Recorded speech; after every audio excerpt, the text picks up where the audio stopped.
This is Fivio, your AI strategy coach. Today we'll talk about why ownership is unclear by design. Most organizations talk about ownership, but very few actually design it. They assume ownership will emerge naturally, from motivation, from empowerment, from good intentions. It doesn't. What leaders experience instead sounds familiar.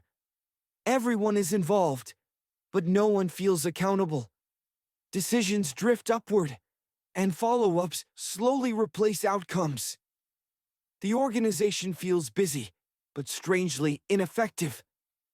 The common explanation is simple. People avoid responsibility. Teams are not empowered enough. Leaders need to push harder. But that explanation is convenient and wrong. Ownership doesn't fail because people don't care. It fails because boundaries are missing. When decision boundaries are unclear, involvement feels safe, escalation feels responsible, and accountability fades quietly. When ownership is not designed, three things happen. Decision rights overlap. Escalation becomes a form of safety, and accountability slowly dissolves. Not because of bad behavior, but because the system allows it. Real ownership is structural.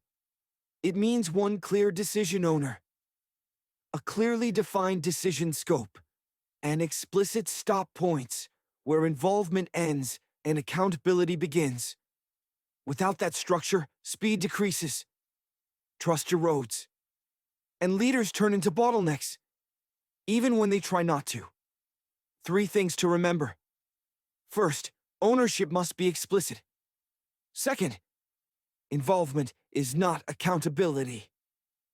And third, clear boundaries don't slow decisions, they create speed.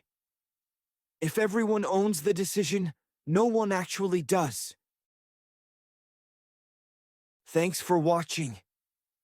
Design clarity. Reduce chaos. If this was helpful, subscribe for more clarity. See you in the next episode.